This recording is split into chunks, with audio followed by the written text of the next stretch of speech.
Dutton Ranch is quickly becoming one of the strongest follow-ups to the Yellowstone universe. The series has already earned solid ratings and positive fan reactions, especially because of Beth and Rip's chemistry.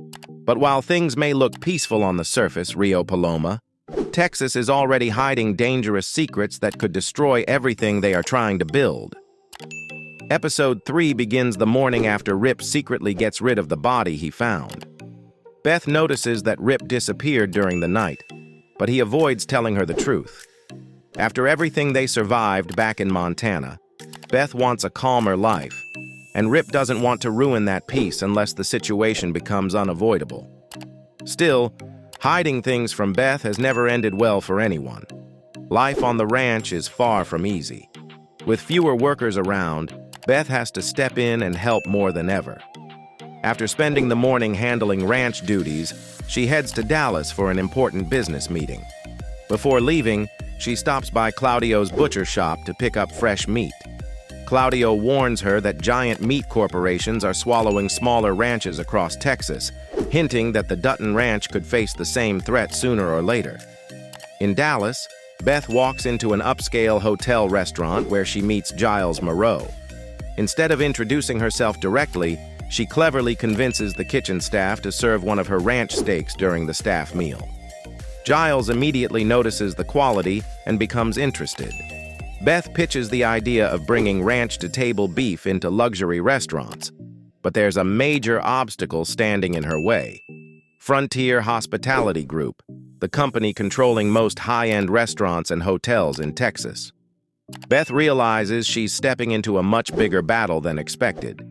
Things get even more suspicious when Joaquin suddenly appears again. It no longer feels like coincidence. He seems deeply interested in Beth and her ranch. During their conversation, he reveals he was adopted into the Jackson family, something that strangely reminds Beth of Jamie and the complicated history she left behind in Yellowstone. Meanwhile, Beulah Jackson attends a sheriff's funeral where she reconnects with Everett. Their history becomes obvious the moment they start talking. For the first time, Beulah drops her cold, intimidating image and shows vulnerability. She clearly misses Everett and hopes to rebuild their connection, but Everett keeps his distance, leaving their reunion painfully awkward and emotional. Carter's storyline also takes a darker turn. He skips school to spend time with Owana after she discovers her boyfriend Hoyt has been cheating on her. The two track him down, and Carter humiliates Hoyt by urinating on his truck.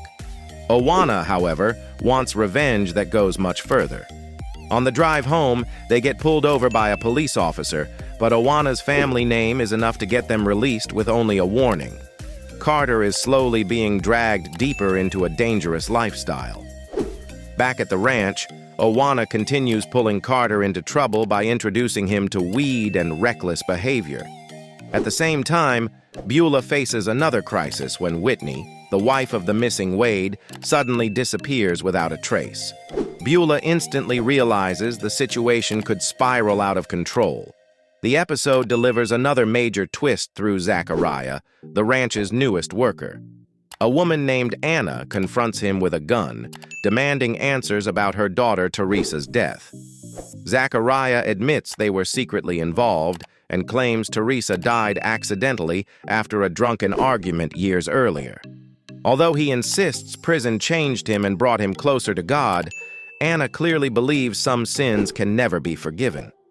Overall, the episode keeps building tension from every direction. Beth and Beulah's rivalry is becoming one of the most exciting parts of the show. Rip's secret about the body is turning into a ticking time bomb, and Carter is heading down a path that could completely change who he becomes. Dutton Ranch is no longer just about survival. It's becoming a war for control, loyalty, and power in Texas.